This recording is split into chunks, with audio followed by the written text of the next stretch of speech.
Hello, and welcome to Depth Perception. We discuss movies and dive into how films direct the way we experience them. We create a perception of sound, a perception of sight, with a dimension of mind. We move into a land of both shadow and substance, of themes and ideas. Once again, I am Mr. Vosley, joined by K to the Max. That's me. Hey. And the Tin Man. Thank you for having me back. It was close. Just had to put it to a vote. It was close. It is episode 15. 15. The second movie in our spooky chapter, brought to you by the 2020 film The Wolf of Snow Hollow.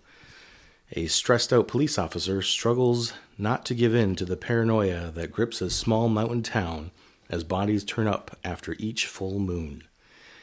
Written and directed by Jim Cummings, also starring Jim Cummings. As always, well, actually, I want to share this first. I edited that first Halloween episode, and I came across you guys when I left the room, said absolutely no to foreign film right off the bat. I almost stuck a foreign movie in this category to fit the crime horror, but I decided against it. You sly fiend. Yeah. But I decided for this one instead. Each category has a handful of movies that I have picked out, and it's just right up until the last second I'm trying to figure out which one we should watch.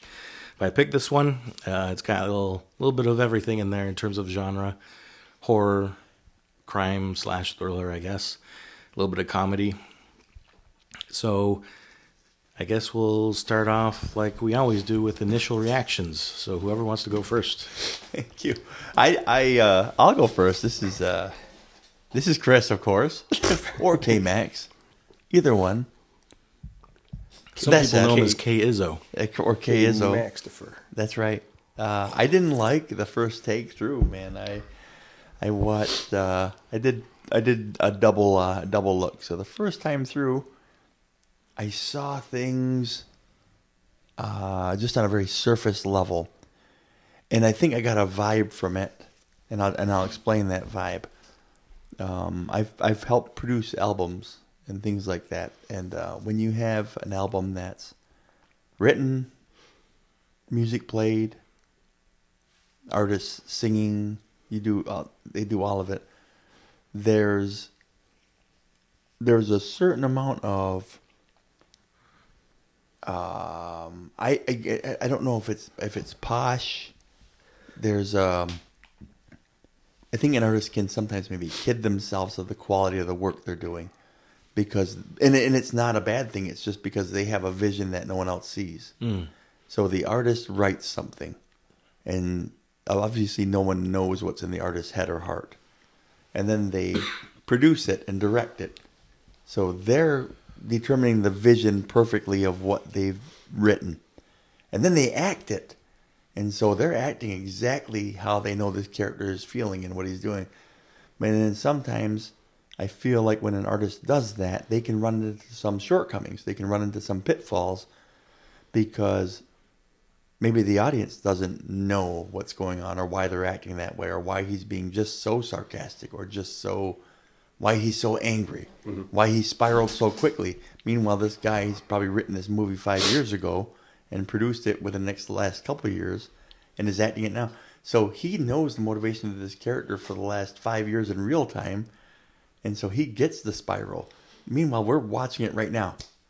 Right. And so the first time through, I found myself saying, not being defensive, but feeling like a little bit, all right, you're rushing this, assuming that we're there with you, and you shouldn't assume that I'm there with you. Like he's so stressed out, but we're not told exactly why. We know that he has an alcohol problem, but it seems like we're at the back end of a long story that was never told to us. Yeah, I think that's how I felt at the first watch. But and I won't get into my after further review, because then there's a lot, and I think that's where I will share the brunt of my things, is after further review.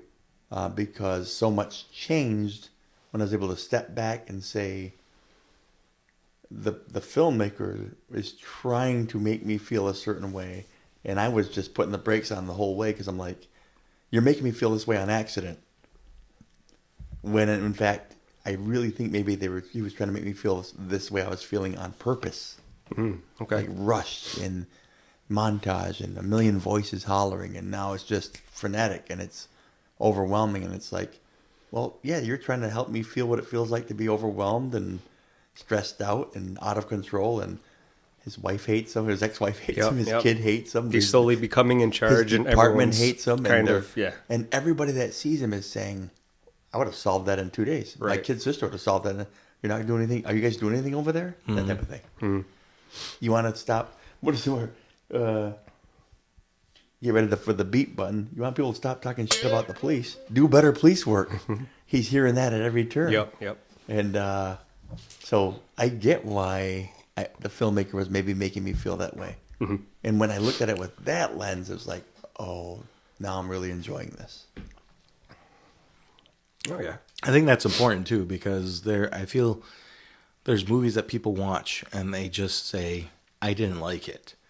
And sometimes what they mean by that is that the filmmaker put them in an uncomfortable state. And that doesn't necessarily mean it's a bad movie, is because that was their intention. Yeah, like Mother. Like, oh my gosh. Like, I'm having an emotional reaction watching this thing, feeling stressed out. Yeah. Like, yeah. I remember when we first walked in after Mother, we were both looking at he's like, what did you guys think? We almost like hated him. Yeah. We're like, thanks for the experience. Yeah. Exactly. Yeah. Hey, thanks, man. Yeah. I'll be in therapy. I'll give you my therapy bill. Didn't realize you hated us. Thanks for joining us, bringing us on the podcast. I kind of thought you did, but I'm like, I've never watched it. Yeah. So tell me, guys, what'd you think? I never saw it. Tin Man, what were your initial reactions to it? So initially I got the vibe that there's going to be like a murder mystery type thing. So there was a lot of elements of horror, thriller, crime, comedy. Like all of it's kind of blended in, and I can see where some people would get not know where to place it or not know how to compartmentalize viewing it. But I kind of thought it was quirky enough where I enjoyed that, to the point where I did not spend time trying to analyze. I just sat and, let's see who the killer is. Let's see what happens. Like, I just enjoyed it. Like, I rode the ride. And only after the fact was like, wait a minute, that was the killer here too? Like then I had to go backtrack and go watch it a second time. I didn't get a chance to watch it a second time, but I had to figure out where the guy was other places, because, all the clues are in there. There's some red herrings. There's some misleading elements to it. And your main character being so frenetic, that's a good word, like frantic, and he is at the gills of being stressed. I thought it was entertaining enough. And he was on the border of being dislikable. But I got where he was coming from, I guess. Yeah, I was telling Vaz a little pre-production that part of it is some soul searching. Like, he was too relatable to me sometimes, and I'm like trying to juggle so many things I at hate once. That which I am. I'm like, oh no, you just ruined my Halloween. I'm interested too with Tin Man, with your profession, if it swayed you just this side of that fence, you know what I mean? Like, because you might be able to relate to this character in other ways people can't. Yeah. That if you didn't have that, so he would have been dislikable. So I don't know if I can spill too much information on it, but I have recently been in like high stress situations as a supervisor in a police department, and having someone tell you, how come you're not doing your job? How you should have had this solved by now. That is a real fear. Mm-hmm. It is a real thing, because I've done a lot of investigative detective work to get to the position I'm at now. And to cover all your bases, you need to have a well-rounded, intelligent officers in another department. And you can tell the staff that he has is not, like, the one female, she's pretty well-rounded. Like, she got her stuff together. Mm-hmm. The other ones not so much. Right. And so you could be like screaming at someone and be like, okay, don't talk about the case with the media isn't supposed to be here. Who didn't stop the media? And now he's yelling the stuff about the case over top of it. And he's just, instead of like correcting him, he brings him to the back, pushes him, slaps him in the face. So the guy would try to swing at him and he tackles him and they get like a fist fight over him not being able to control everything that he wants. But there is an element to that. And it's nice that I have worked with a lot of intelligent, hardworking, good officers who like that has not happened so far. There. He goes, and I just want to say, for the record, I've worked with some not so competent officers, and we have to get 2 or 3 more people to kind of like bolster this case because someone who's on it it's gonna fall through. So, creepers. So I'm sure every job out there has their few employees that you're like, the rest of us are carrying a lot of weight, and you spent the last hour in the bathroom playing on your phone, right? Kind of thing, I couldn't wait to hear Tin Man's take on all of this. So, I7 certainly won't be quiet and sit back and listen, but I can't wait to sit back and listen to some of it. So I love a good murder mystery, and the few things that I have written are in that vein. And so I do like that. I like the hunt. I like the clue finding. I love that part. I love that part at work. I love that part here in the movie. Yeah. And there is elements I'm like, well, why didn't he do that? Like, well, nobody checked this thing. Like I remember, but I'm like, it's part of the movie. Just enjoy the ride. So I kind of sat back to enjoy the ride. So on my first take, then, right, one of the things that I had against the film and against John, the writer, actor, director, was I thought this feels like something that I would write and a little amateurish, and that I'm not able to write, direct, and act because I feel like I'd be putting too much, building myself up to this hero level because it's going to be me playing it. It's going to be my characters. As someone who writes and is in law enforcement, I couldn't wait to ask you that character right there. If you wrote a movie, like one of your movies, you've told me several of your screenplays you've worked on, if you got one of those made and you got the chance to direct it and you got to act in that role, could you see yourself playing it with honesty or playing it like, I got to make sure this guy comes off as cool and right? I don't know. Because I think that's what I felt when I first watched it. I'm like, okay, you were this great, from what I read about this guy, this great young writer, award winning, and then this was his follow up. Yeah. And it's like I wanted to say, maybe people are seeing this was good because I hated it at first. I think he wanted to make his character flawed, and in doing so needed him to overcome to get to the solution near the end, because he does have to struggle with, I don't know if you want to get into the themes and stuff, we'll get to that in a minute. But he has to overcome quite a bit to get to that place where he was, or actually has to go down even further, where he hasn't drank anything. He's been on AA, and then he kind of dips back into alcoholism before coming back out of it, and then kind of getting that resolution. But I did watch an interview that he was doing, a couple interviews on YouTube, where he was saying that he wanted the one scene where the girl tries to tell him, don't get any worse, like stop, you're going to go too far, you're going to lose more than just this job, or just you're going to lose more than that. And his reaction to her, they took it, the editors actually told him they had to remove this line from the script.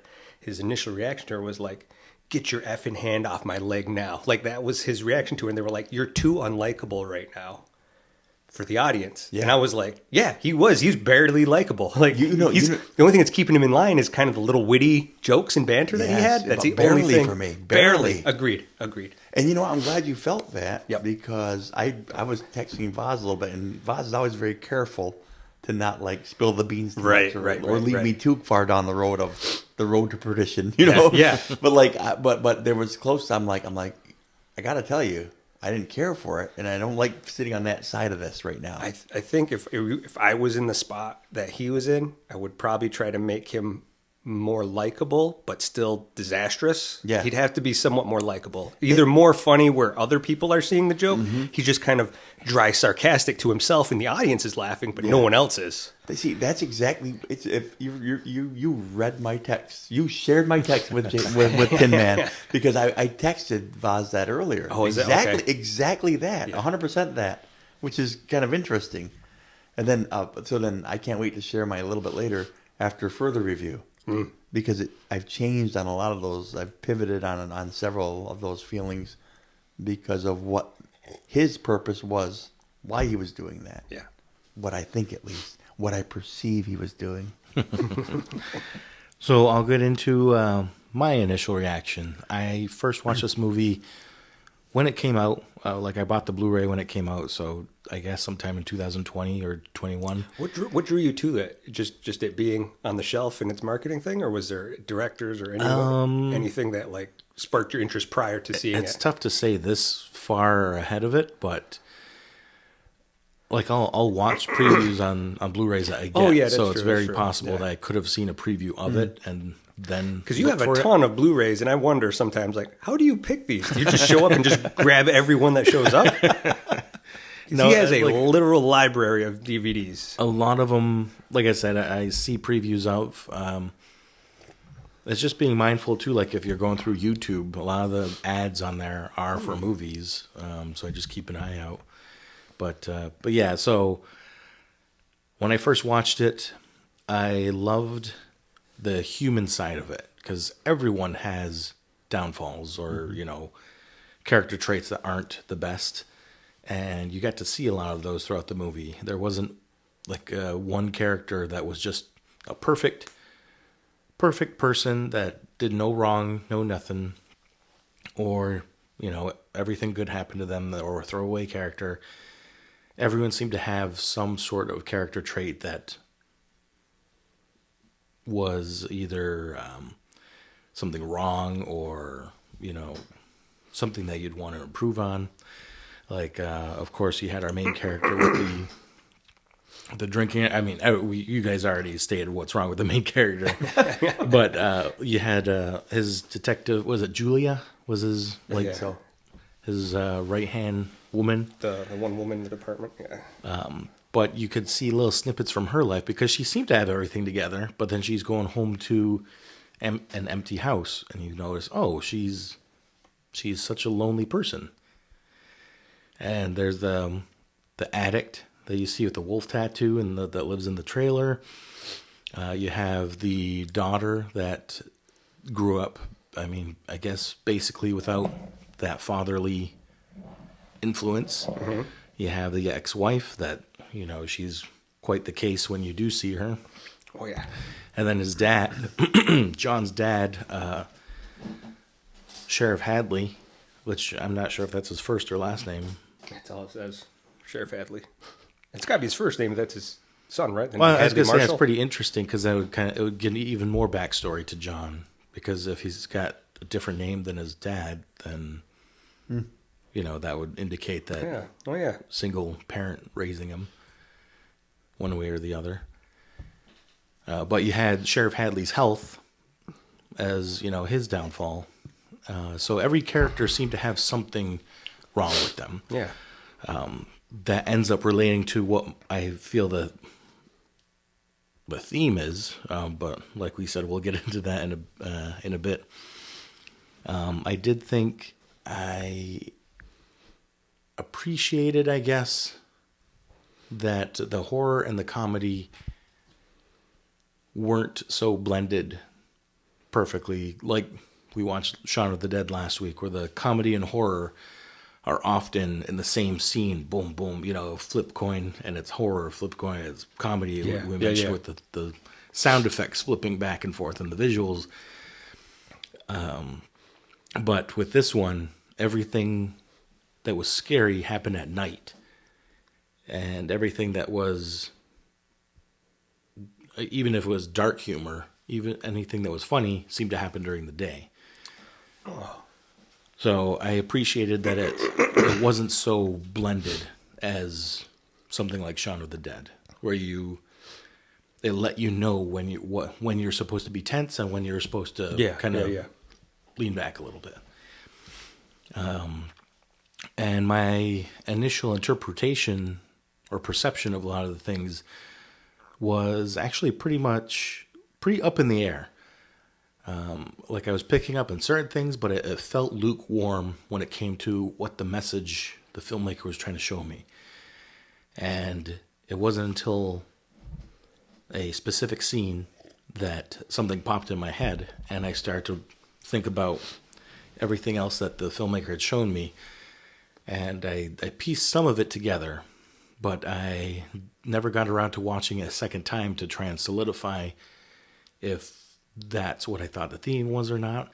I place so much emphasis on theme when watching movies because we've noticed during these podcasts, when you understand what the filmmaker is trying to tell you, the film, the movie, the story seems to connect a lot easier.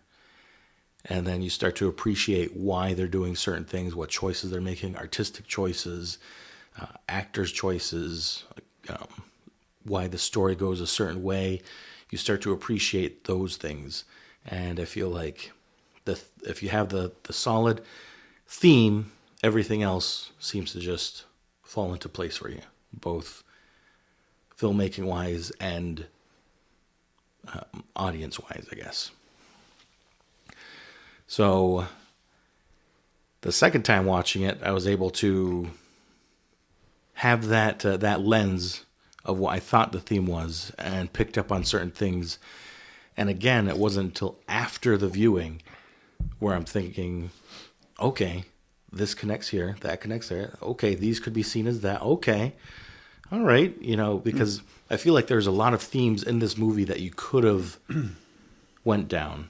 That you could have picked out and supported with specific scenes from the movie and be valid.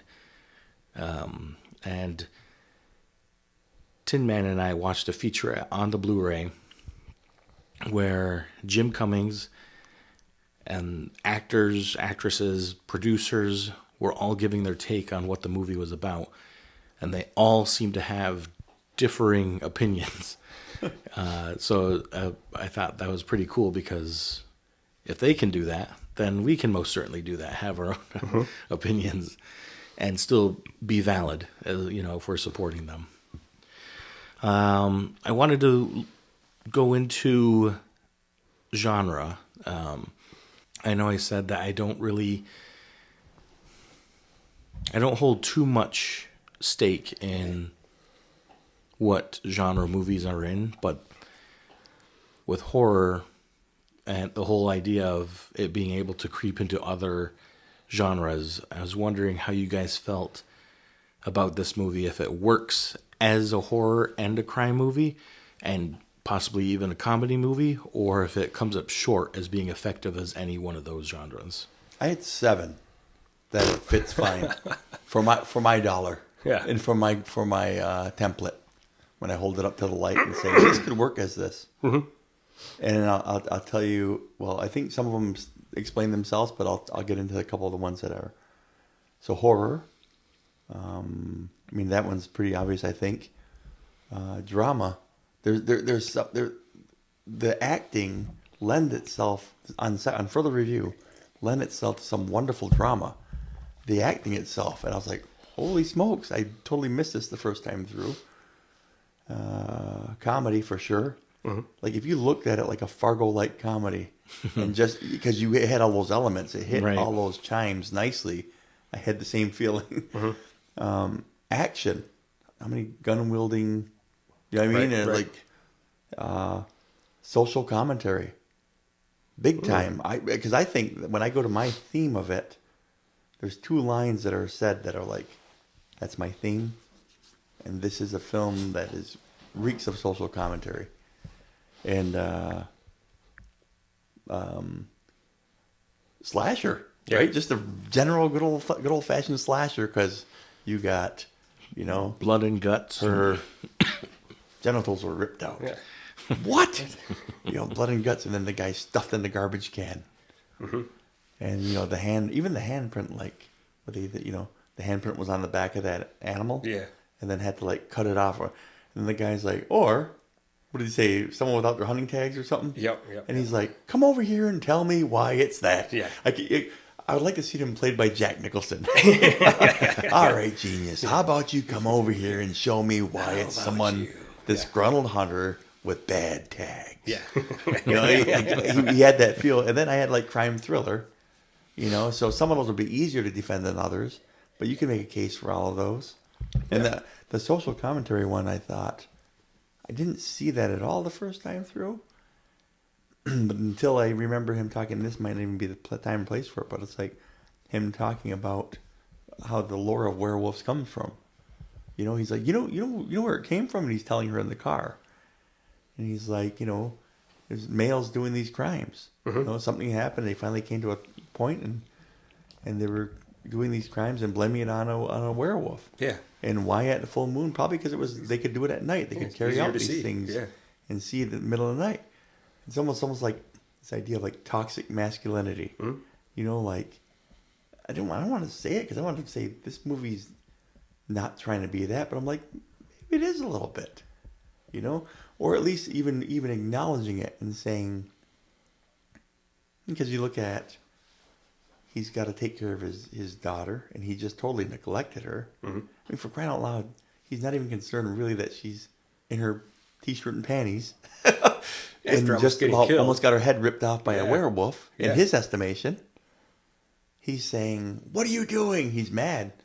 You know what this does to me? This makes my job harder. Right. This does me. And I'm like, anyway, I'm going all over the place, but yes, many genre. I think it fits a lot of categories. Tin Man. I agree. It can fit a lot of those categories. I like the crime thriller. If I were to pick one, I'd have to say a crime thriller, because there are horror elements. It is a mystery. I don't know, mystery. That'd be more of a book genre, but like a mystery crime thriller, and it's like a whodunit, you know, because you're one of the characters that you have been introduced to is behind it all, you know.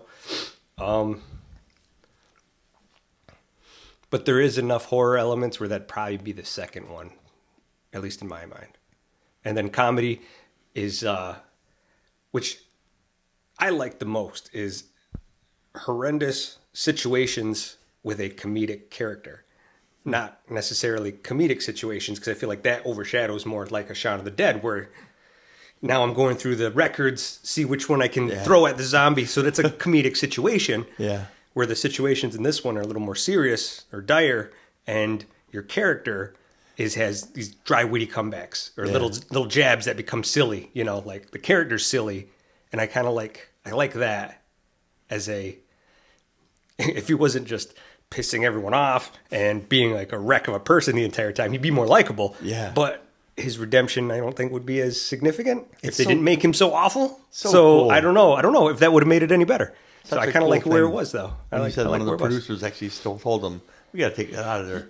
It's making you a little bit too unlike." Because to him, that's even anywhere in the universe makes me feel a lot better about all of it. Because to him, an addict or an alcoholic would have responded like that. Yeah, and I'm like, he's probably right. He's like, she's calling him out. She's being vulnerable and kind of making him feel cornered.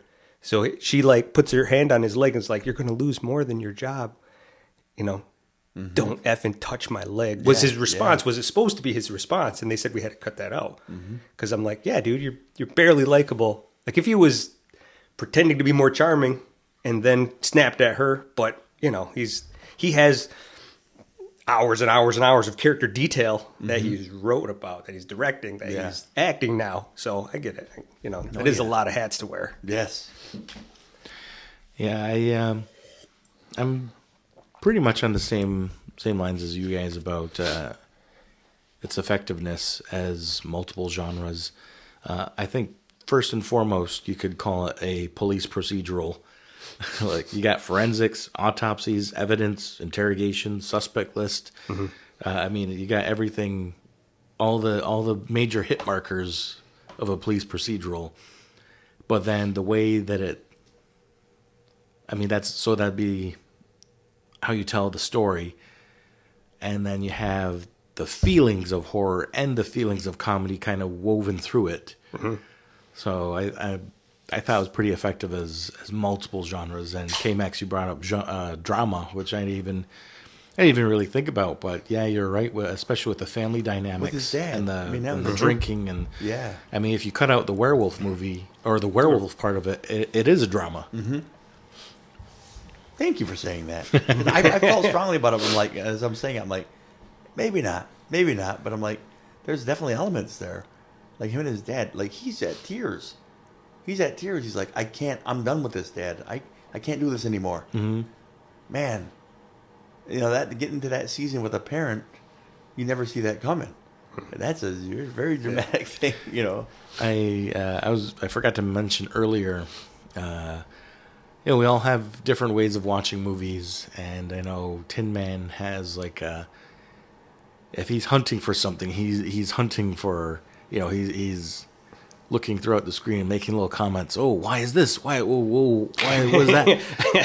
And one of them was the one. I don't know if she was a ski instructor or something, but she was in a shack or something, and there's a sticker next to her head that was of a beaver. And Tin Man pointed out, he's like, "What does that mean? What does that sticker mean right there?"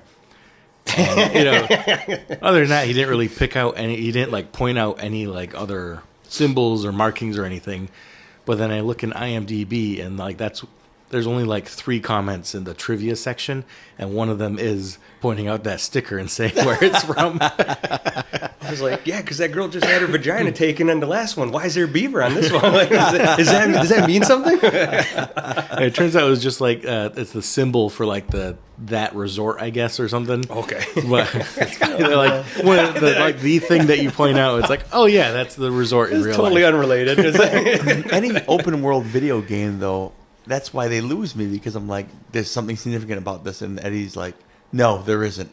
Just move on past the block in outer space. Yeah. It's a block in outer space. And I'm find myself looking and saying, oh, okay, my bad. Yeah.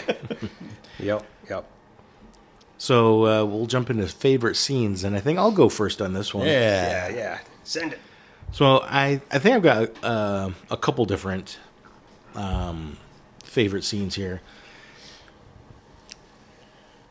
So for horror, I really liked when it's gonna come off bad. Yes. I really liked when the girl was getting freaky in the Jeep with the guy, but it was more so Shocking. Yeah. Oh yeah. it was more so the lady that you don't really notice until you look for her, and so I knew That's right. I knew it was coming up, but it seemed it was even earlier in the scene than I remembered it. So if you look in the background, the woman's waving, pointing, to the end of their car. And it's not until it's too late where the couple looks over and they see this lady pointing, she's on the phone in her living room, pointing to the end of their, off screen. And then that's when the werewolf attacks. Man, I love that. That was cool. There was also... At the end, of course, the big reveal where he he turns around when he's outside and he's like, "Can you stand to your full height for me?" He stands all the way up, but he's past the doorway, and his reaction is just, "Yeah." But as for comedy, I laughed more than I thought I would at. When the sheriff in the beginning, it's after the first murder happens, and he's like, "Look at this, 11 emails. This is worse than my birthday." He's just so angry that he's got 11 emails to deal with. Worse than my birthday. Oh gosh. So those were my top favorite scenes in there. What did you guys have? I liked the scene where they're leading up. So those lead up scenes to the 2 victims. One of them is that's the girl with the red bow in her hair, and the guy sits down and talks to her, and you don't see him from her point of view. You see from his point of view at her, and his creepy questioning, and her trying to be polite, her kind of skirting the answers, her kind of looking over and looking back. And then eventually she goes like, oh, there's too many onions, and goes up to the counter, and you see him kind of like lurch out of there, like blurry in the background. I just thought those were so well shot that there was just like such a creepy, cool vibe that like there was no comedy. There was no, it was suspense, like well done suspense in that scene.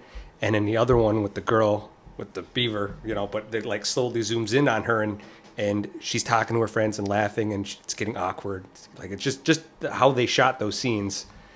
I thought that was really well done.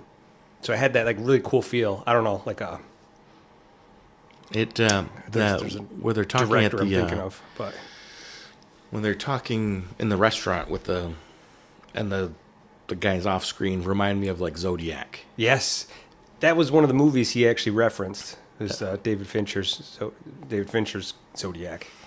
And that was one of the movies that was like in the running to watch for this too. Oh yeah, that would have been a good one. Those were good. I did like the end where he's, you mind if I spill something in your drink? That felt like there was something to this, like he's just here returning evidence. He's actually on his redemption portion of his journey now. And the fact that he ended up coming across this, the girl finds out and she's rushing over there because it's a seam ripper.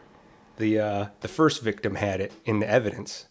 They didn't know what it was, and it turned out, if you actually look at the taxidermy books he's reading, it's written by the killer.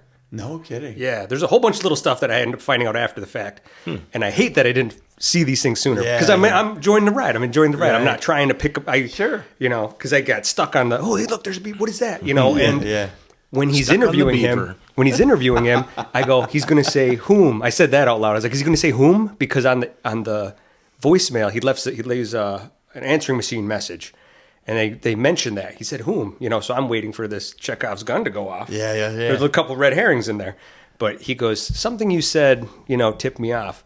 And it's because he's screaming. He's the Airbnb owner from the beginning. He's leaning out of his car screaming, my wife's going to be all pissed off about this. Oh. So he's like a very intense character. And then the police interview him and he's intense and screaming. And then when you see him kind of being creepy and quiet, you don't realize that's the same guy. You're like, oh, that's the same guy all the way through. And so there was little things like that. I kind of wish I could pause it and then just take notes and stuff. Yeah, and then all right, start it back up again. But it's all in there. It's all the clues you needed were in there. But it was, but everything's coming fast, Yeah. It's coming in there fast and heavy. I was annoyed by that at first, but then upon further review, I seen why the filmmaker was throwing things at you at a frenetic pace. It felt there were so many scenes in it that felt montage-esque, not esque. Yeah, esque. Because montage-esque is a word anyway, and I better say it right. Montage-esque. It's that time. It's about that time. But it's funny because one of the listeners was saying that was attempting to watch it and got to that montage portion where there's just voice after voice saying, you're a screw up, you're a screw up. And he's going from one part of the crime scene to another. Yeah. They're all pretty much screaming at him, and he's screaming back. Yeah. And it just keeps adding volume, and it just keeps adding voices and layer upon layer. And she said, yep, I gave it a try. I got 40 minutes in, and that's it. But then I realized that about the 45 minute mark, that's where that montage starts taking place. Yeah. And it lasts a good 6 minutes of not continuous shot, but pretty darn close. Just that whole scene where it just seems to just be, and upon further review, that was on purpose. Yeah. I got to believe that was on purpose because it built the frustration, and you got to feel it. You get to feel what he's feeling a little bit. Yeah. And I'm like, I wanted to say, part of it, they don't get a pass there because part of it, like, okay, I get it. Could have done that with 2 minutes. In my head. I'm like, maybe you could have, but they're trying to get me to go even further. Maybe that's why I like those scenes so much, is because everything stopped. And this is your one character, and you're running this one line of dialogue between these two, and it's just focused in right here. Yeah. Maybe that's why. Because that's where I can kind of catch my breath here. This is where I'm catching my breath. I think that's why it leads this to be my favorite 2 scenes, because they're connected. And it was, like I said, I told you guys early on in the podcast season that sometimes I need to be spoon-fed when these things are happening.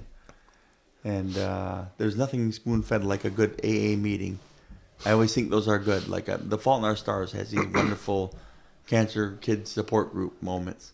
And if you're a writer, you got to love those moments. The Aaron Sorkin moments of, if you want to put dialogue or something meaningful, here's a time to pause. That's a perfect little spot for you to jump in. You know what? They also filmed those scenes like those other ones too, where the camera's facing your main target, and then the voices are coming from behind the camera. Yeah. And I like when he's standing up there. And early on, he says, well, early on, of course, I have the notes everywhere else but where I want them here. He says the idea of at an AA, just focus and not let the monsters inside of you come out. Right? And then in the later meeting, he confesses and says, I became a monster. Mm-hmm. You know, it's like, even though he was searching for this werewolf or this killer, you know, it's almost like his whole journey of redemption himself. Like I found out that if I kept practicing what I was practicing, and it's a good lesson, and it's a good commercial for treatment and healing and the process too, because it seemed like he was doing okay. You know, not perfect. You could see from the beginning, but he was on a healing path, and then things spiraled on him. The filmmakers showed us how that might have felt a little bit by giving us 6 minutes of awful, maybe, or too far. And then at the end, he's like looking back on it, and he's able to say, you know what, that was a hard thing, and I became a monster. You know, that's important. And those two scenes right there, the connection of those two scenes felt nice for me. I was telling Vaz also, a scene that was powerful was when the little girl's saying, just go to bed, Dad. Yeah. Wasn't that? Where she's crying. Yes. He's drunk. He throws the bottle. Yeah. She's terrified. And we were all, I think as dads, we were all moved by that. Dads of daughters. I always say, there, but for the grace of God, go I. Yeah. In a moment like that, where it's like your kid sees you at your worst. And doesn't just say, oh, I knew you were an a-hole. She tips her hand, being her little girl, saying, I love you and you're terrifying me right now. Right. Just go to bed.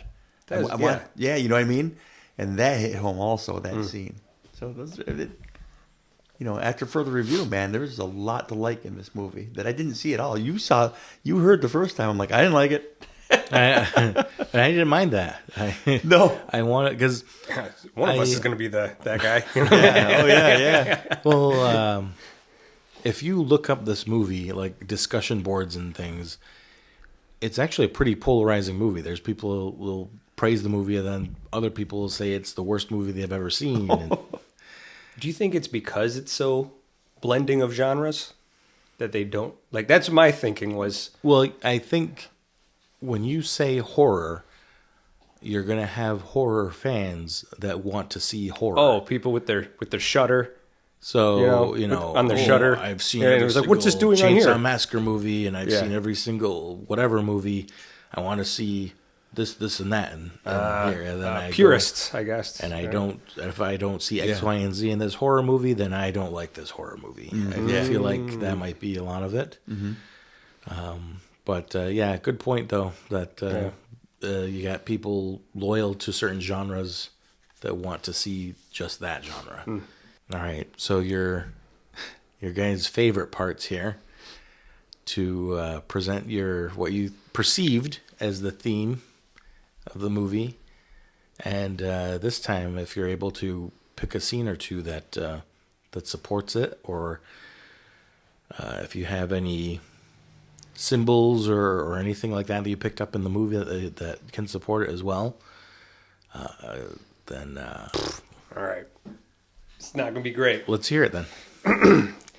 So I always feel like I have a bunch of clues in these movies, and I never can solidify anything that I feel like that's a solid theme. So when we watch Godzilla -1, I'm following the characters. I was taking notes the entire time, and only after Corey is like, "Yeah, the fighter pilot, he shouldn't die because then the theme makes sense if he doesn't die." I'm like, "How does that make any sense?" And then the guy survives, and I'm like, "Oh yeah, now I see it." I'm like, ugh. So I have all the pieces. I just can't build the IKEA desk, Yeah. But in this one, the only one I could, because I even tried to Google theme Wolf of Snow Hollow, and I was like, didn't have time to go through it again because I'm like, I'm going to watch this movie a second time. But the alcoholism and the addictions, how they mirror a werewolf, is someone who for 29, 30 days out of the month can hold it together. And that one day that they don't, it ruins so much, causes so much issues and pain. And then the next morning is nothing but regret. I love it. So I kind of I think they mirrored that specific monster to these people's issues and what they carry within their life, especially with alcoholism and your main protagonist. I don't know how to make that sound any better, but that's the best I got. I like it. To me, that sounds great. I really like that. Is there, so I know you kind of cheated a little bit and Googled some themes, but I tried, but that's the one interview that I... Is that what, when you first watched it, like what stuck out to you, like at first? Alcoholism first. Okay. First, right off the bat. And the fact that he needed to get past that. Like, he needed to go through a awful period because all the stresses that's going on, and he's looking for that bottle because it keeps showing the cat, the stove oven, and the stove, yeah, microwave. and you're like, okay, and I remember pointing that out too. I go, that's the third time and I was like, is it the time on the clock? Is that what? Like, I wasn't sure what they were showing me because it keeps showing that scene. It's just a random kitchen for a second, and what it is because he's been hiding these two like beer cans or whatever in the above the range, the stove, and it's that time is coming. He's reaching a point where he can't turn back.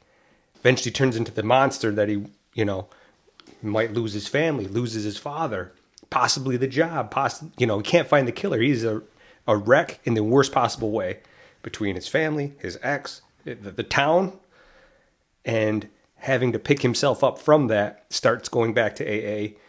And he's doing the grunt work now of just bringing back evidence to people.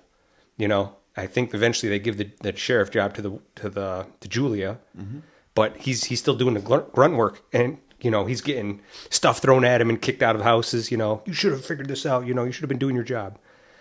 Whatever. He understands and starts going back, and only after doing the lowly man's work, of doing what he's supposed to be, he's picking himself back up and doing what he's supposed to be doing, does he run into the killer.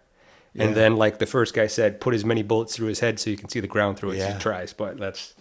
Yeah, he tried. If he had more bullets, he would have. I like that there's subtlety in the storytelling, because you mentioned the cabinet above the microwave or stove, whatever. Yep. When he reaches up in there and grabs... There's only, two cans of the 6-pack, when he said that he's been sober for 3 years. Yep. And so it makes you question if he's actually been sober for 3 years or if he's really just kept 2 beer cans this whole time in that cabinet. Mm-hmm.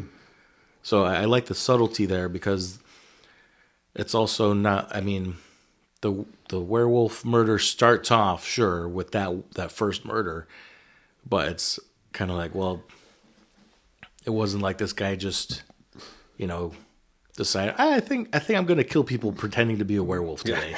And so our main character with the 2 beers left, like, I took it as, he's been struggling for a little bit more than he leads on here. Interesting. So he's already, we're catching this story 4 beers in. Basically, is how I see it. But yeah, I'll have more thoughts on your theme as well. K-Max. Healing is a journey that starts with honesty, and then is finished in consistency, and then throughout is a path of grunt work. And I kept coming back to that because there's a ghost of Christmas future in this one, and it's his father. Mm-hmm. He gets to see, and he's telling his dad, would you just be honest? Would you just go get help? The doctor, he's like, it's not even a real doctor. And he's like, yes, it is a real doctor. You have a heart murmur, and you need to go get... And his dad's in so much denial, even in late stages of his life. He doesn't have the same battle. but he's the ghost of Christmas Future in that he's the current sheriff, and the boy's going to be the sheriff next. The actor playing him actually died too. Yeah, right. I mean, it's his last film I read, right? His last film, which is... Rest in is it peace, Forrester? Robert Forster. Yep. Yeah. But like, I guess, so you get a peek at, you know, I don't think it's an indictment on the character of his dad, but it certainly is like almost, it helps the viewer say, he didn't handle things perfectly. Right. You know what I mean? He didn't handle Nobody things wants to ask perfectly. for help. Right. And it's almost like you see the reflection in his son, in him a lot. So you have the AA, you have the, and I didn't catch that about the beer cans, which is really interesting. But you see that he's still struggling, and the only way to the other side of it is definitely a journey. Now, we get a snapshot of the part of his journey because there's some intense things happening. But we all acknowledge probably that healing is a consistent journey that starts with him being honest with himself. And I think sarcasm and all of these ways that we mask the hurt that we were enduring it's not us. It's pretty much a picture of us not being super honest with ourselves, that I am hurting right now. If he's being honest, my loss of mother, mom, my dad dying, and I know he's dying, and him working himself to death and not going home. Yeah. And me being powerless. You can see how powerless here. All of this stuff hurts, and it's all panic, and it's causing me to panic, and I'm spiraling here. So his healing is going to involve him actually finally being honest with himself, and then making this journey for healing in a very consistent, doing the dirty work, grunt work. And so all the stuff that happens, it just helps get him to a point where, yeah, I've been an absent dad. I haven't been a good dad. I thought I was putting on a good show, but my daughter seen through all of it, and she called me right out.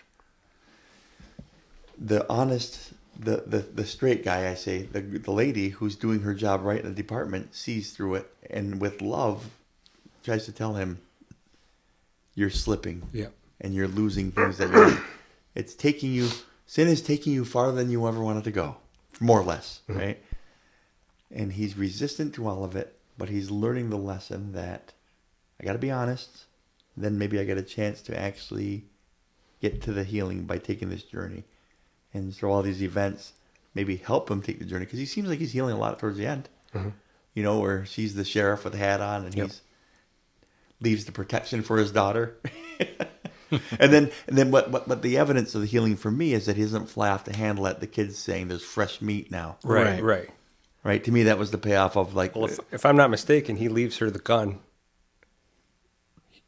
There's condoms in the thing, but she moves him over, and if I'm not mistaken, it's a gun that he put in there. So I don't know what was in there myself. That's why he's adjusting his belt on the way out. It's because he took his belt see. off to take the gun off and puts the belt back on. Because I know he said he left her and she leave her protection. Because he goes, I left you some protection. She's like, ew! But he didn't. My thinking is that wasn't it. My thinking was, because she moves them over and then kind of looks at it and then looks over, because she sees the condoms right away. She picks them up. Yeah. But then looks back in the drawer and then looks out the hallway.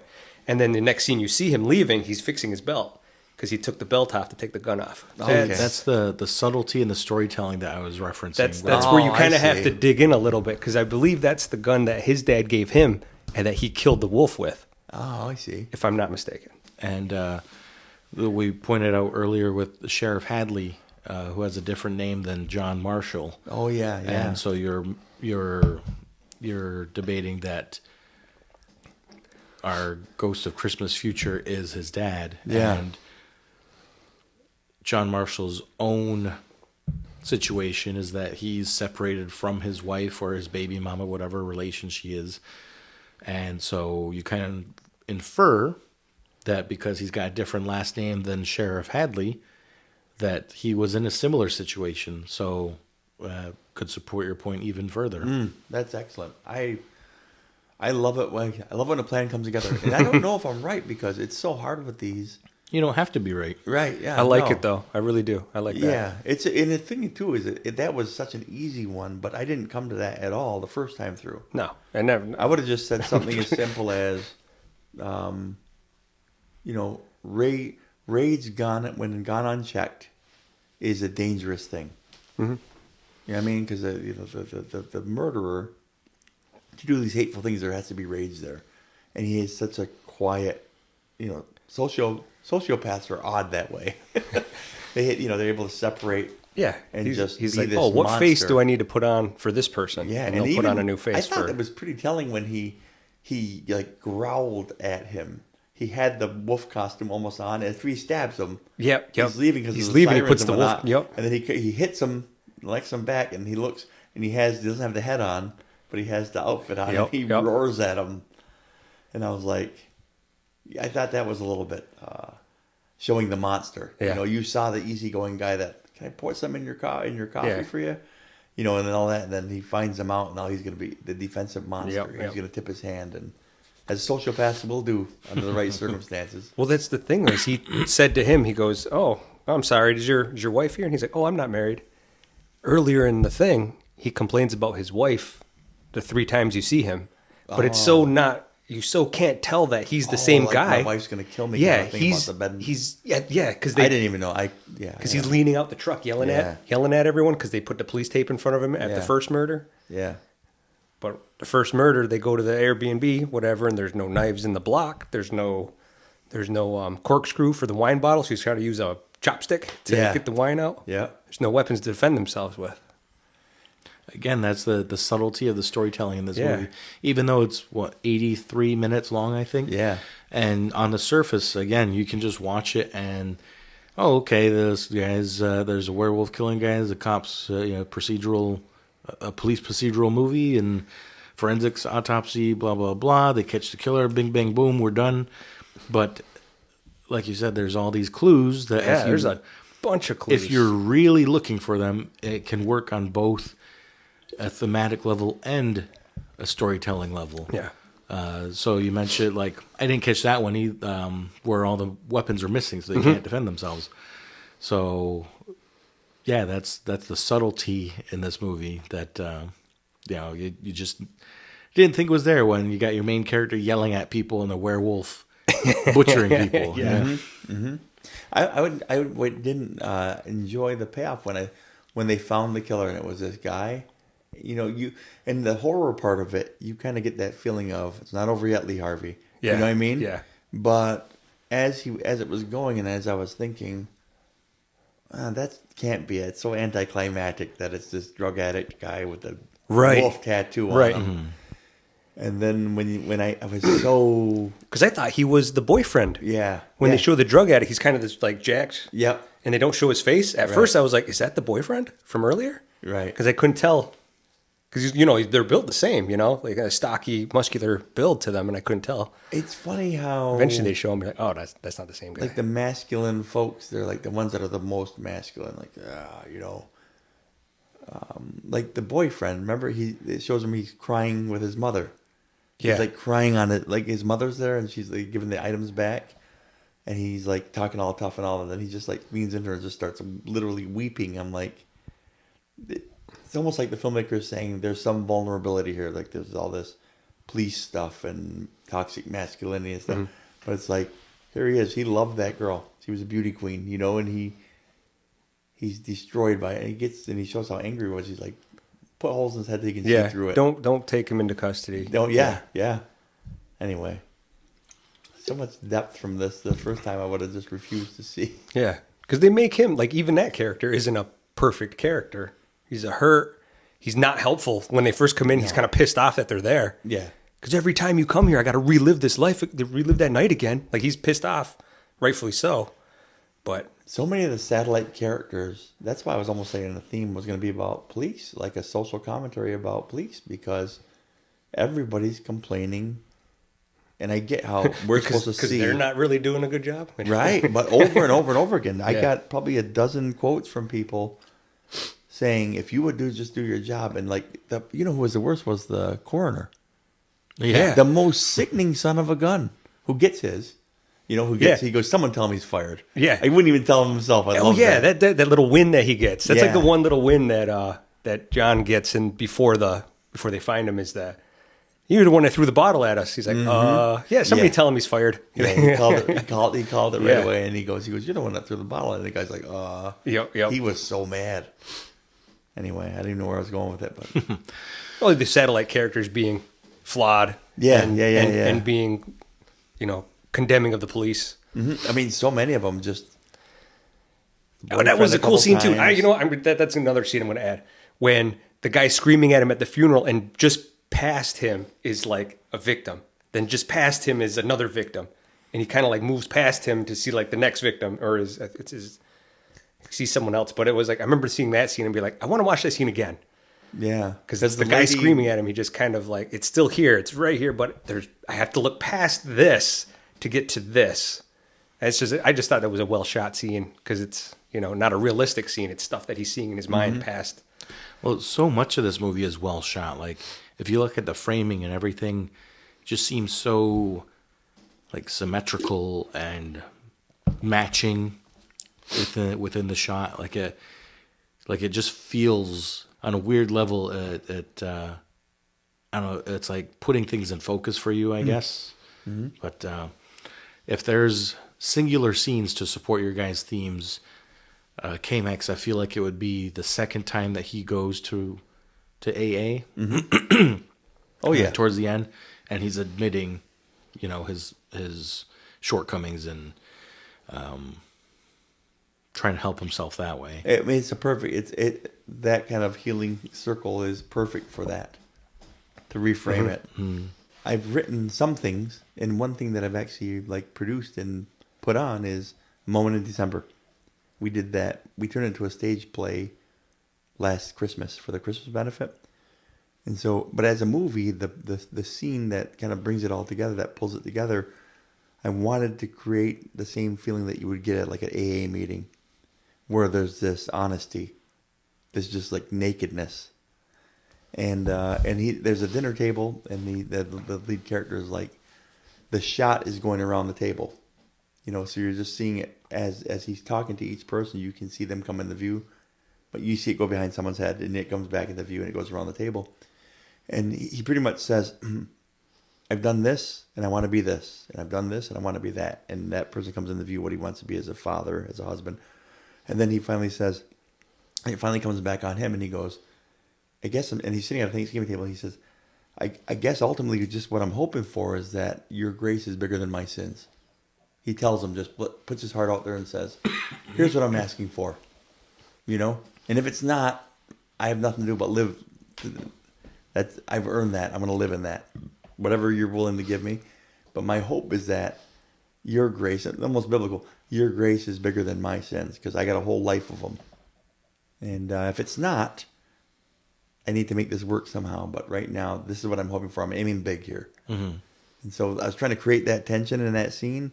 Not sure I did it, but when we talked about the payoff scene for this theme that I'm proposing, that I'm saying, that I'm defending, I feel like I get why they did that, and I get why it could work if we did it right. So, sorry, James. Hopefully I bought you time. Not enough. Tin Man, our themes are just about similar. Do you have a scene in mind that, if you had to pick one, that solidifies your argument? I did like the scene where she did try to convince him to, you're going to lose more than your job scene, because it's the one time that somebody kind of calls him on it. It's not just yelling because there's something that they want done. It's the one person who's like, hey, I see all of what's going on, and I'm trying to warn you for your protection because I care. It's like the one time that like all the stuff kind of falls away and someone's pointing right at him and his issues, and he shuns it, just outright shuns it. I'm like, okay. Because that's, I don't know. I don't know. I like that moment though. Mm-hmm. Yeah, because up until then it was like secretive, and he was kind of able to get away with things. Yeah, because everyone's pissed off. It's just chaotic, and then one person kind of stops and they're like, "No, I understand. There's all this happening, and you need to worry about this." Mm-hmm. I don't need it, Mm-hmm. So okay, all right. I guess I'm up. So originally, when I first watched the movie, I had mentioned that there's a few different themes that were running through my head. Self-help, stress, and then, I saw the alcoholism in the background, but one of the scenes that you brought up, Tin Man, where Carnery, that's the killer's name. When he offers our main character a drink, or can I spill something in your drink? And he's got like a little mini bar behind him. That was kind of the moment that sparked, like, okay, there's all sorts of, he was sneaking these drinks before, and now here's this character plainly offering him more of it. So it was like, okay, there's my connection. There's your wolf in sheep's clothes. There was, from that point, it was too far in the movie to try and connect back to what I saw prior. So it was after the movie where I'm trying to connect these pieces. And so when I watched it this time, I kind of had that lens on a little bit, but I was also open to other themes. So I'm glad that K-Max brought up the self-help ideas and the honesty ideas. Yeah. Overall, the pieces that I was seeing for the self-help theme fit into the overarching theme of fighting alcoholism. It wasn't until after the second time watching it, as I'm writing my thoughts down, I'm getting deeper and deeper into this theme and realizing how much the whole movie is driven by this theme. So you had characters who we thought were just part of the story, turns out to be symbols for, I guess, they're personified aspects of things affected by alcoholism. So you have addiction, which is a red herring in the trailer, because the only time we ever see him is when he's shooting up or doing drugs or something. Yeah. There's nothing else with that character except addiction, and that's the whole idea of addiction is nothing else matters except that. There's no family. There's no nothing. Every time we see him, he's putting a needle in. He's smoking something. Then he had health with his dad. So that was another symbol for what's affected when you're an alcoholic. Loneliness or isolation with Julia. Then you had family dynamics and how that can tear apart a family, of course, with his daughter and his ex-wife or whoever it was. So all these people surrounding John in this movie are basically symbols for what's affected when you're an alcoholic. Wow. And when you're fighting alcoholism, how each of these things starts to pan out. So you see the sheriff pass away. You see the daughter tell him off, and then you see her get the scene when she's telling him just to go to bed. Oh, so scared. Just crying, and there's a lot of not very subtle references. With the AA, I wanted to look more into that. So they don't mention the 12 steps per se, but when you look them up, they're prevalent throughout the entire movie. Mm-hmm. So I'm just going to read off the 12 of them. I just Googled them here, alcoholicsanonymous.org. So 1, we admitted we were powerless over alcohol, that our lives have become unmanageable. Number 2, came to believe that a power greater than ourselves could restore us to sanity. 3, made a decision to turn our will and our lives over to the care of God as we understood Him. 4, made a searching and fearless moral inventory of ourselves. 5, admitted to God, to ourselves, and to other human beings the exact nature of our wrongs. 6, we're entirely ready to have God remove all these defects of character. 7, humbly ask Him to remove our shortcomings. 8, made a list of all persons we had harmed and became willing to make amends to them all. 9, made direct amends to such people wherever possible, except when to do so would injure them or others. 10, continued to take personal inventory and when we were wrong, promptly admitted it.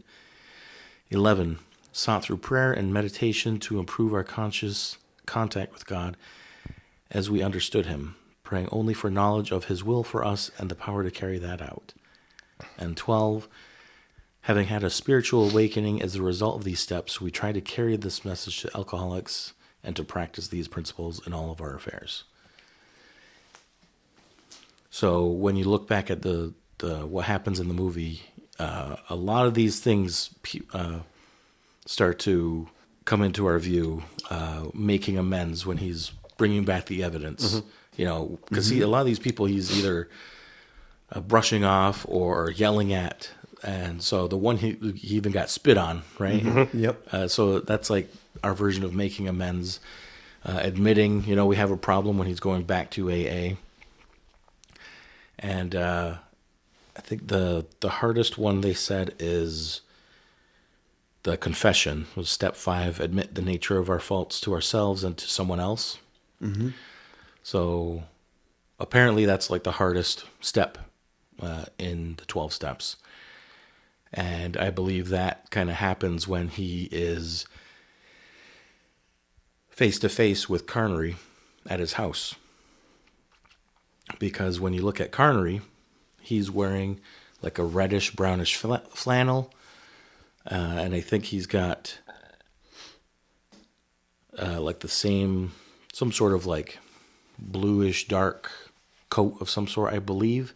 But at least the flannel is the same, I know that, as John was wearing like towards the start of the movie.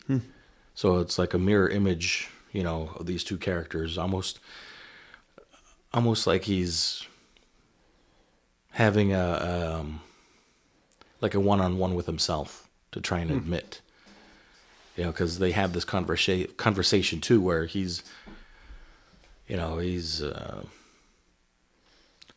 of talking about everything that's been going on and kind of almost admitting, you know, this happened here, and the guy asks about his daughter, and he says, well, you know, this and that, and so it's kind of this process of him admitting his shortcomings. And so the guy offers him the drink too, along with it.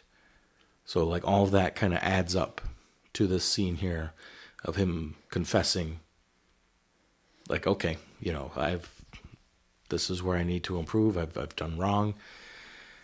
And only then is when the final conflict comes up, where he's stabbed by the killer and he knows who the killer is. Now he's got to conquer him.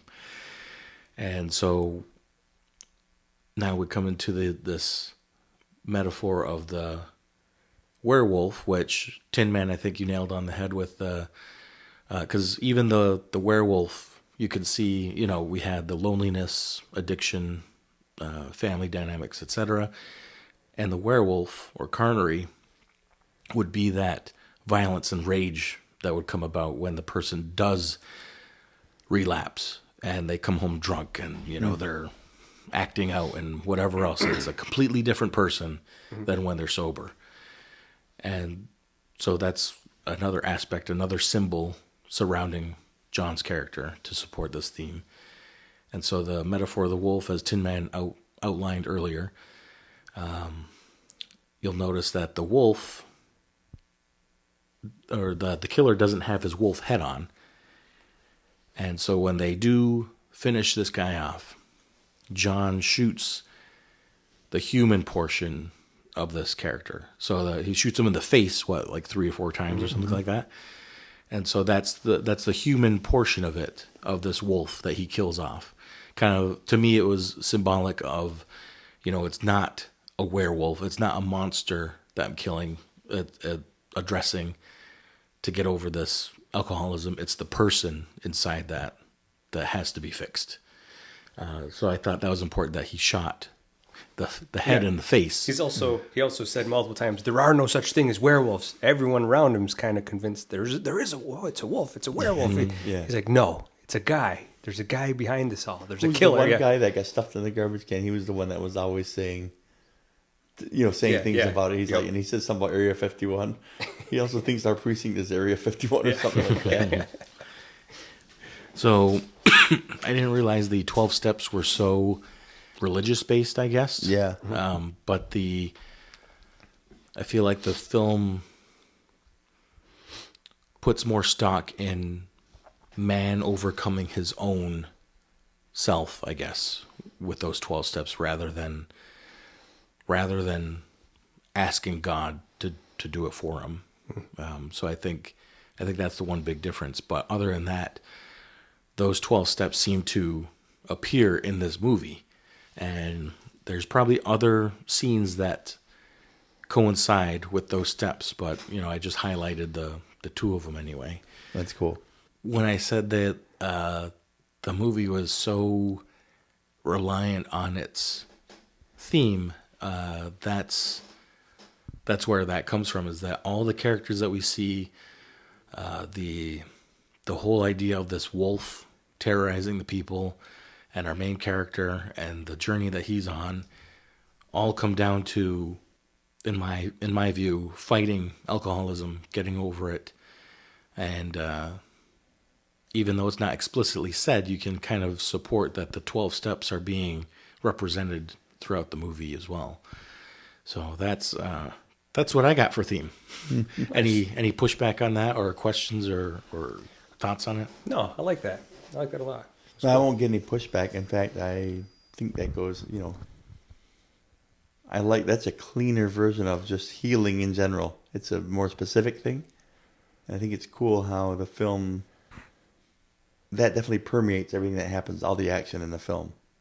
And I wouldn't know to look with that lens to say, is this an example? I like when you said each character is like an example of Fallout symptoms or whatever. That happens when you are. It's got to be. I can't relate to it. I have many other vices, but I can't relate to when you know that you're going through it and you know that it's a struggle, and yet you can't have victory over it. Because Lord knows I have that in so many other ways, but I've never known that struggle to not be able to get it under control to a point where you're looking at your world crumble around you. Mm-hmm. And so many of our friends and family find themselves in that spot. And well, K-Max, when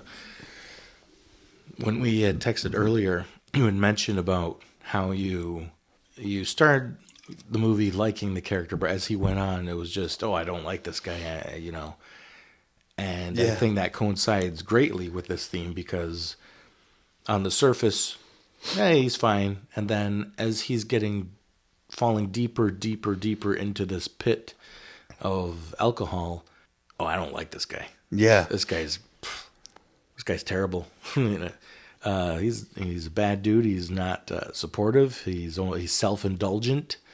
Mm-hmm. So I thought that was, I told you were furnishing a room that I had the key to. Right.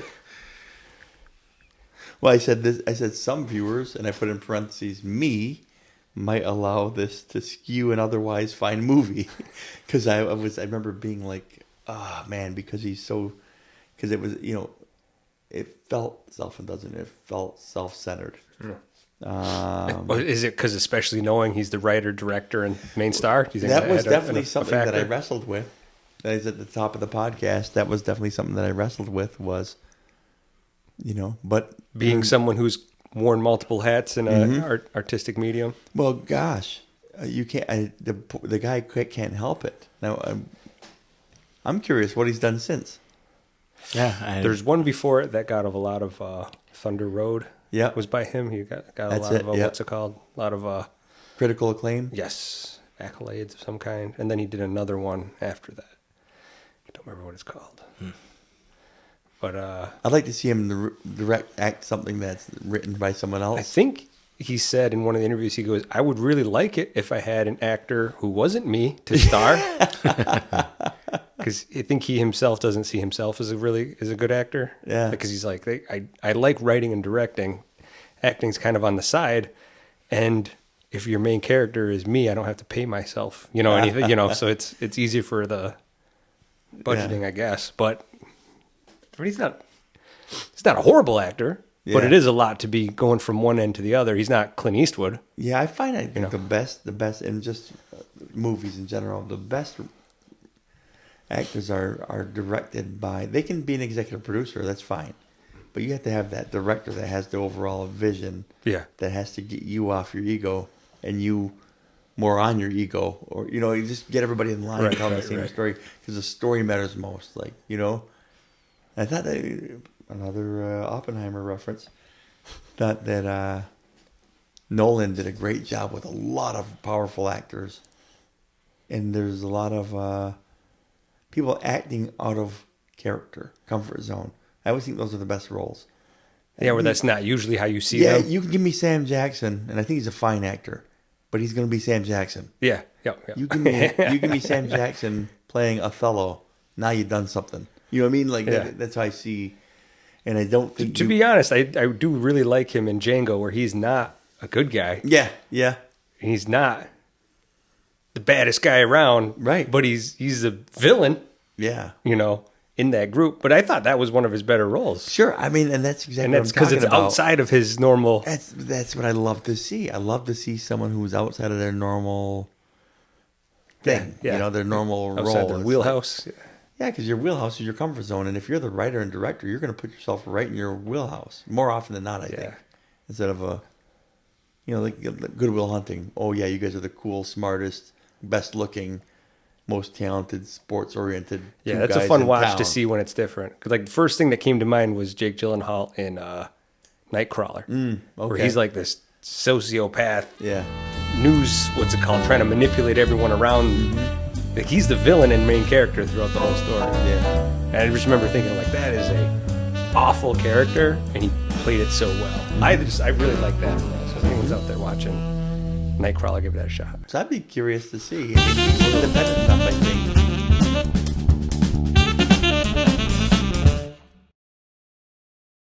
What a road we're on right now. Yeah, we're on little tangents here.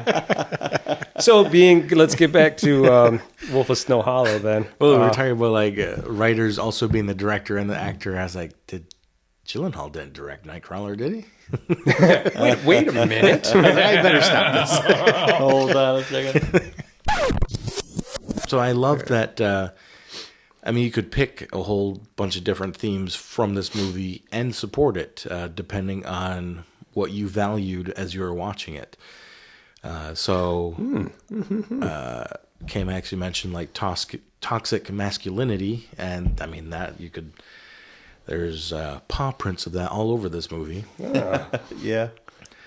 My one of the thoughts I was toying with was the self-help and being able to ask for help, because the father throughout the movie too I'm fine, and of course he wasn't fine. I think I said that too when we were watching. I was like, geez, nobody in this town asked for help. That was one thing. Mm-hmm. And so each of these people, if I didn't watch with the lens that they were supporting, the overarching theme could be a theme that you look into. So the isolation, because a lot of the characters in there are isolated or on their way to becoming isolated, and the whole idea of this town, this isolated snow mountain town that seems to be cut off from the rest of civilization. So In the backwoods of Utah? Is that where it was? Utah, right? Yeah. Where is Utah anyway? Is that a Wild Wild West reference? Is that what that is? Jim West. Desperado. Rough Rider? Boom shakalaka. Utah. So overall, did you guys like this movie, dislike it, or is it just kind of another one of Mr. Vosley's journeys? His art projects he's dragging us on. Yeah, I started off not liking it, and I ended up liking it for the review. And that's how I think I'm going to be able to apply right now. That's how I'm going to be able to apply these new skill sets that I've learned over this season. Is I'm going to watch everything the way that I usually do, with a little bit added, but I'm not going to get things until I'm going to probably still need training wheels a bit. But it's fun to be able to see it and enjoy a movie a lot more from saying, I put my time in, I put it in, I took notes, I'm ready for the podcast. Yeah. And then get just the most subtle little hints from Vaz, calling him and saying, or texting him and saying, here's what I thought. It's like, maybe try to see what the storyteller's saying. See if they're trying to tell you anything with it. I'm like, all right, Yeah. I guess I will. He said he was going to rewatch it. Well, he says his initial thoughts were negative, but he was going to try and rewatch it just to be sure. So I said, just a little tip. Think about what the filmmaker's trying to say to you before you rewatch it. Yeah. And that made all the difference, obviously. And I think the way he said it, though, was just the tip. Anyway, so positives. The That was another text. That was another conversation altogether. The positives, it kept it simple, right? I think it kept it simple. The father-son dynamic was beautiful, I thought. Bold vision of alcoholism, treatment, fall, get back up. And like the whole movie was him falling, but then it shows him getting back up at the end. And you know what? I got news for you. If that movie's still going right now, he's fallen again and he's gotten back up, hopefully. Right. That's how it works. Rage is sometimes funny, but this was a little too tragic. Yeah. So, but his rage was hilarious, but it's just a little too tragic. The portrayal of anger issues, right, was his emotional instability. I mean, I saw that more the second time through because I wanted to see it presented as sarcasm and outburst was really close to home. So I thought that's pretty cool. More passive aggressive. Yeah. Jabs that kind of like leak out. Well, I always think they always in the social commentary on like social justice, even and like the police. It's like that's why I was interested to hear what you had to say about it because just so many times them saying if you do your job better, and it's got to be awful having so many people. I'm not going to talk about COVID, but so many non-experts tell the experts how bad or how to do their job. Mm-hmm. There's there's more things that infuriate me. I'm very much I'm a giant Bill Burr. I'm a chubby Native American Bill Burr. A lot of things annoy me big time. And I think but one of the things that annoys me a lot. Shout out to Bill Burr. Right? Are people you're invited, buddy. Yeah. Are people who they don't take the word of the experts. They know better. And they'll try to discredit the experts on every level. I found myself getting defensive for law enforcement by all the people and idiots saying, well, I put this together. And the worst one was the coroner saying, well, I am going to be talking to the paper about this because this is what happened and here's what this. I was so ticked. I'm like, yeah, you've done nothing here. Right. Because he was trying to tell him what to begin with. You got to give me a list of suspects. You got to do this. You got to give me this. And he's like, well, I'm going to tell him I came up with this. I'm like, you arrogant putz. That's what's at the bottom. What's the end of that kind of criticism? Arrogance and ignorance. And, I saw a lot of that there. So, okay. A big payoff for me, too, is podcast callbacks plenty. Right? So little 1, 2, 3, 4, 5 specific episodes that you could cite things from this film on those podcasts if you wanted to. Bear with me now. Bad Dads. Critical look at dads. John and his daughter.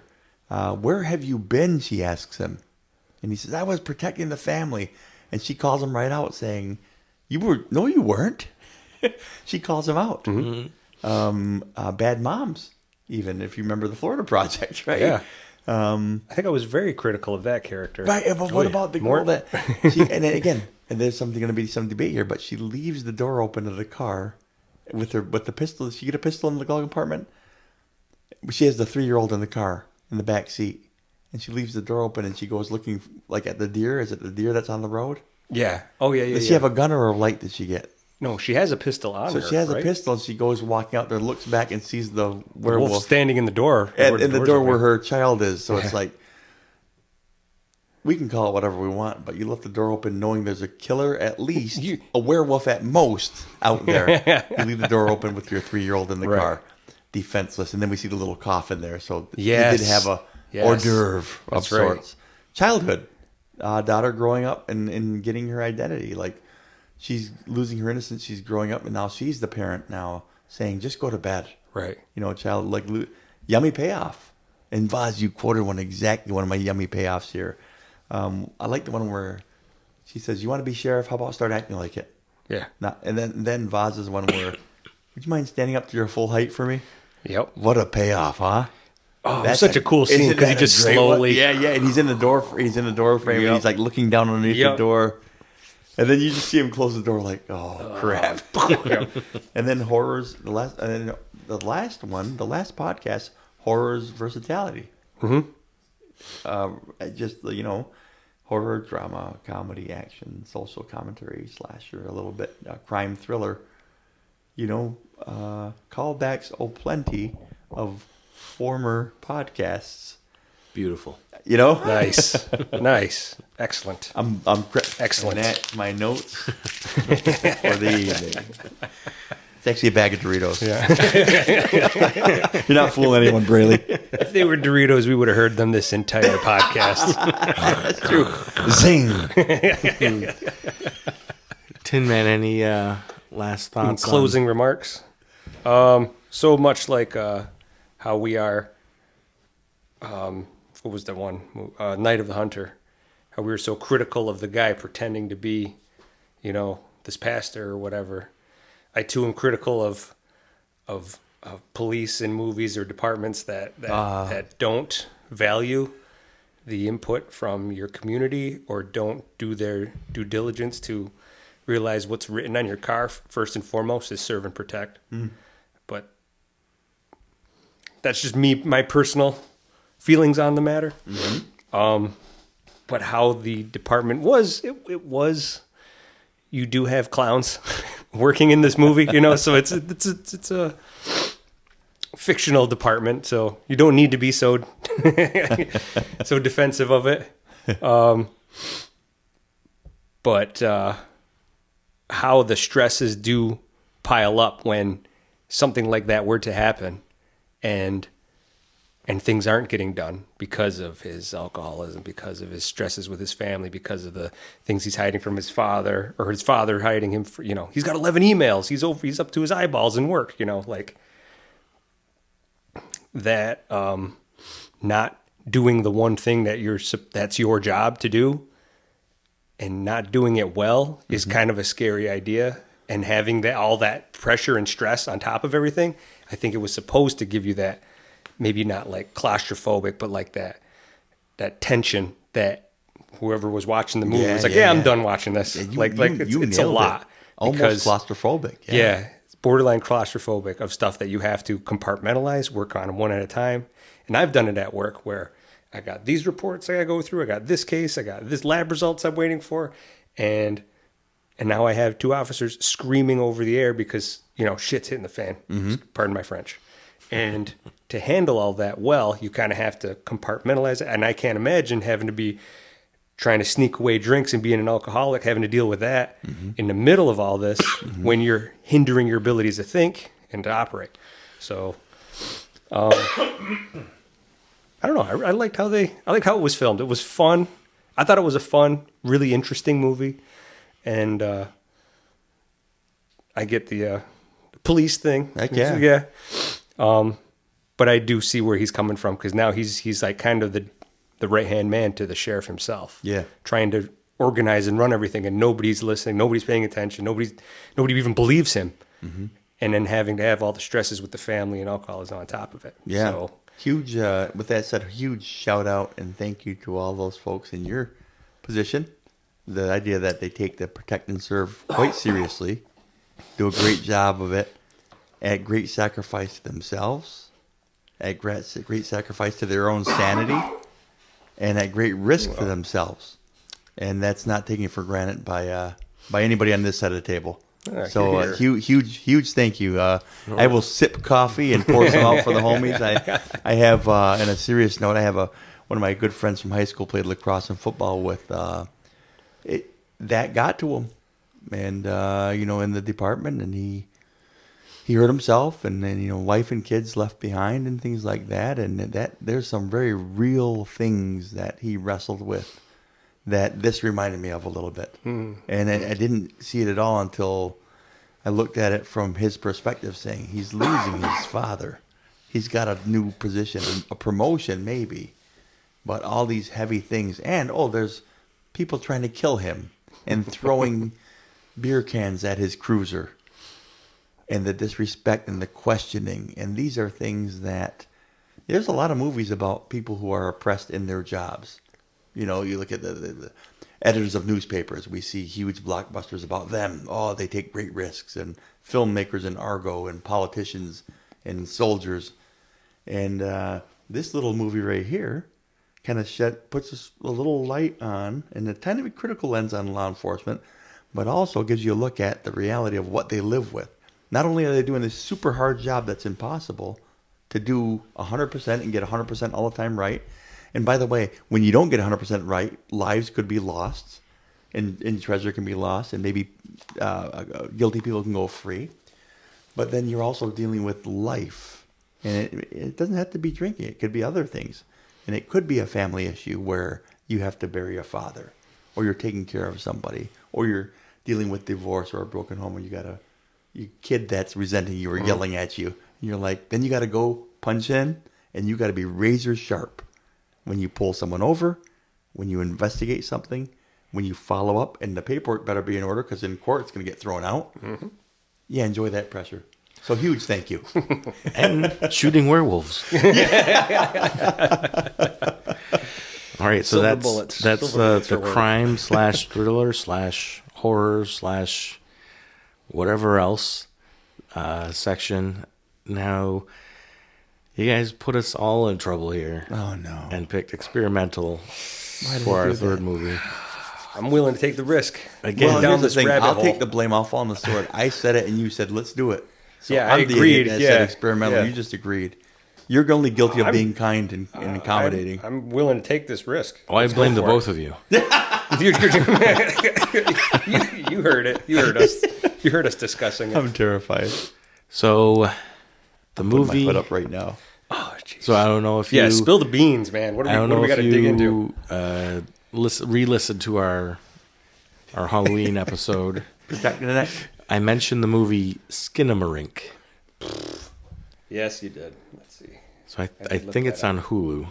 I remember hearing that mentioned. Is that what it is? That's what our experimental movie is. Skinamarink.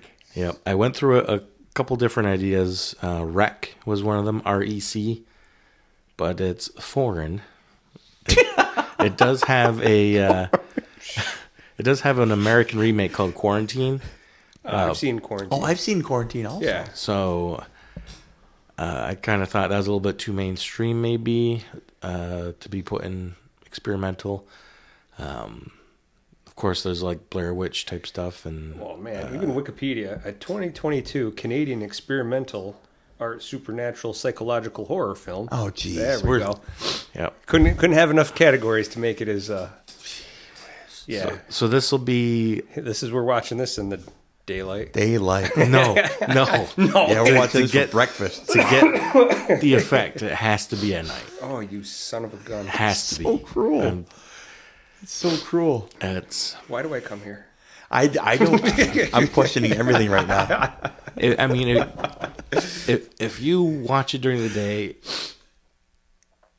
I'm gonna call you a chicken for one. But where's your chicken noise effect? But the whole thing is the aesthetic of it lends itself to watching at night. That's the best way I can put it. You said Hulu? I'm pretty sure Hulu. If you just Google Skinamarink, it should give you ways to watch. Yeah. So when I had mentioned Skinamarink, I think that's the Hulu package, then, that's or right, Disney Plus / Hulu type stuff. But I had mentioned there are parts I was frustrated at because there's not many movies that scare me. So when I'm watching this movie, it was borderline frustrating for me because I'm trying to pull from it. Mm-hmm. And I couldn't stop thinking about it. I kept trying to piece things together, and I think I got a little something. I'm trying really hard not to look at anyone else's perspective on it and just kind of form my own thing, but it is very unconventional. Jeez. And so if you guys want to watch it together, that's fine, but it'll also be quite the experience to watch it by yourselves as well. But if you want to watch it together, let me know. Because if I got to watch it at night and I got to go home from here, I got to go up Indian Hill. I can't go up Black Nose. If I'm here, we're just going to drive in the same I'll car. say- Yeah. We'll leave my car here and I'll ride home. It's They're like, were you drinking? No. I feel like if the film Watch the does scary affect movies. you, though, it would be when you're home. Oh, geez. That's even worse. That's even worse. If it affects you. This is another I don't think I have odd it movie on because anything here. there's people that call it the most frightening movie ever. Are you serious? But Gee but whiz. no, hear me out though. But That's my fault. I agreed with your experimental choice. it's Let's try Pluto. See if it's on Pluto. I think it's because there's a scene in The Office when they're having a Halloween party and Erin is throwing the party and she's trying to make it more adult. So she asks Gabe for help and he brings a movie and he puts it in and it's just like this experimental, like homemade black and white movie where he's like hiding in Stanley's car. Like Stanley's like, "Is that my car?" You know, and it's like got Oscar's mother's teeth or something. I can't remember. But they're like, "What is this? What is this movie? What is it about?" And like everyone's getting upset, and Gabe just says, "Yeah, maybe the lack of a traditional story structure is frightening as well." He like points to the camera, something along those lines. And so that's all I could think of when you guys picked this. It was like that exact scene. And then when it didn't turn out, you see him like pull down a skeleton mask and like leave the room while everyone's like crying. So we'll see how it works out, but That's going to be tricky. it'll be interesting. Yeah. One way or another. Yeah, we'll see. All right. Oh, great. Yeah, whatever. We'll ride it out. We'll ride it out. That's it. Oh, That's it. and Send it. when we do record, that'll be the deadline for our Instagram posts. Oh, that's right. To see which category we Oh, will that's right. watch. So, Got a few. what K-Max? Do you know what category leads as of right now? Right now, it's I think there's a 3-way tie. If I could be, I know I have it right here. Give me a second. All right. So we have sci-fi, Okay. musical. There is crime thriller. There's comedy. They want a double. The old double trouble. The old double trouble. And then, there's a late one. Something like, this is a write-in, something like 7. Would that be crime thriller? I think that'd be crime thriller. So I guess that's in lead then. But they have time. You have time. And I posted in the post on the Death Perception Movie Podcast Instagram site. We've posted the categories that you can pick from in the story, and you can actually just vote right on there. You don't have to go on to the post. You can go right in the story and click on the vote if you want to, or if you want to just go on to the post. There's a post there also, and there's a couple votes on there. You can just comment on there. Actually, you can comment on any of the posts. They're Comment checked all the anywhere. time. Yeah. Yep. Comment And as much as and you want. if you just pick a genre, that's an interactive part. People have asked, so I want to get a few more out there. And so interact with that. It's fun. I'm telling you, you give us momentum, you give us motivation. It makes us work harder to do better. I think, if I might toot our own horns here, I really enjoyed this episode. And a lot of work went into it. Yeah. And I hope you guys can feel that. And I hope you guys can benefit from it, because I do. It's been a journey for me from the start of this. I'm enjoying movies more, different kinds of movies. Yeah. And I'm brave and bold enough to say I didn't like it at first, and let's take another look at it. Yeah. And maybe our listeners can do that too. Excellent. Love it. All right. Stay tuned for next episode, Skinamarink. Jeepers creepers.